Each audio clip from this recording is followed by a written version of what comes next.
Shalom, peuple béni de l'Éternel, que Jésus-Christ nous bénisse tous. Je crois que nous sommes ici pour parler de comment garder la présence de Dieu. Bien-aimé, tu dois comprendre une chose. La présence de Dieu, c'est ça qui nous attire la bénédiction, c'est ça qui nous attire les changements et les miracles. Bien-aimé, nous sommes dans le livre de 1 Chronique chapitre 13, le verset que je vais lire à partir du verset 10e. La Bible dit ceci: la colère de l'Éternel s'enflamma contre lui et l'Éternel le frappa parce qu'il avait porté la main sur l'arche. Uza mourit là devant David. David fut troublé de ce que l'Éternel avait infligé une telle punition à Uza. Et cet endroit a été appelé jusqu'à aujourd'hui Peret Uza. David eut peur de Dieu ces jours-là et il s'est dit: comment pourrais-je faire entrer chez moi l'arche de Dieu?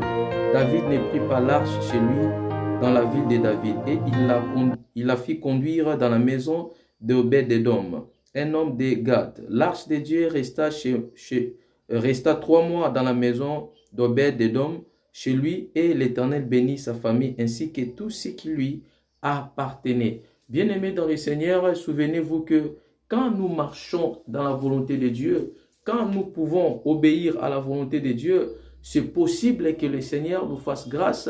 C'est possible que le miracle de Dieu s'opère dans nos vies. C'est possible que la grâce de Dieu vienne sur nous. Bien-aimés, regardez ici, David avait pris l'arche de Dieu qui était la présence de Dieu. Bien-aimés, la présence de Dieu a des options. La présence de Dieu, elle peut attirer la bénédiction, mais comme aussi, elle peut attirer la mort. Regardez, Uza était mort à cause de toucher à la présence de Dieu. Bien-aimé dans le Seigneur, Dieu n'avait pas besoin qu'il soit soutenu parce qu'il se suffit de lui-même. Alors que Uza, quand il a osé toucher à l'arche de Dieu, automatiquement il était mort. Alors que David, pendant ce temps-là, il a refusé que l'arche parte chez lui. Il a donné ça à Obed-Édom. Et cet homme-là, quand il a gardé l'arche dans sa maison, la Bible précise bien que c'est pendant ces 3 mois-là, l'Éternel bénit sa maison ainsi que tout ce qui lui appartenait. Bien-aimé dans le Seigneur, je mérite juste de te rappeler que Dieu te bénira quand tu vas comprendre comment garder sa présence dans ta vie.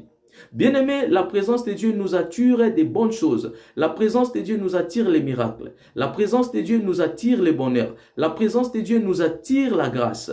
Bien-aimé dans le Seigneur, si tu veux vivre les bénédictions en abondance, selon la Bible dans les livres de Deutéronome chapitre 28, le verset 1, la Bible dit: si tu obéis à la voix de l'Éternel ton Dieu, bien-aimé, tu vas descendre, tu vas voir toutes les bénédictions que Dieu a données à tous ceux qui obéissent à sa volonté.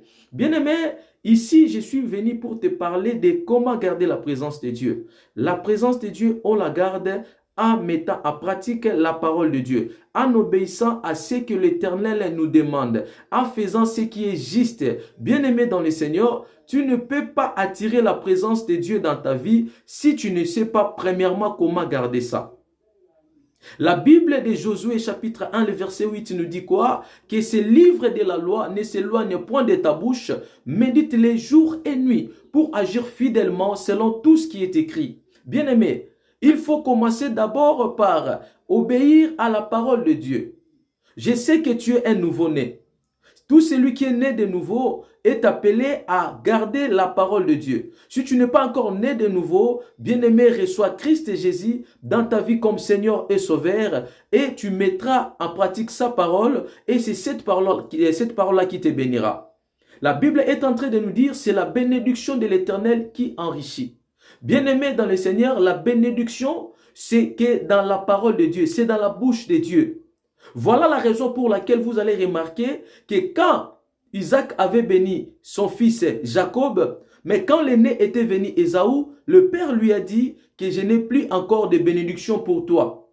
Ce qui prouve en suffisance que malgré les champs, malgré le bétail, malgré toutes les richesses que Isaac avait comme matériel, cela n'était pas toujours une bénédiction.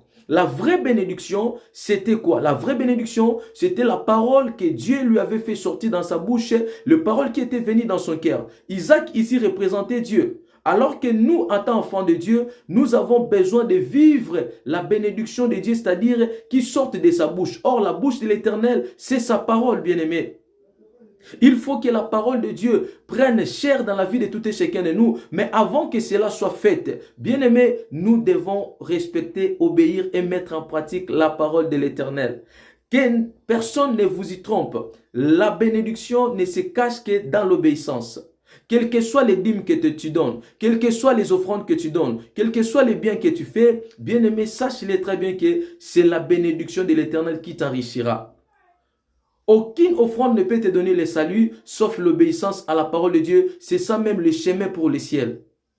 La Bible dit, Pierre était en train de demander à Christ, nous avons tout laissé, nous t'avons suivi, quelle sera notre récompense? Christ lui dit ceci, dans ces siècles présents, vous serez bénis au centuple et dans les siècles à venir, vous hériterez le royaume de Dieu.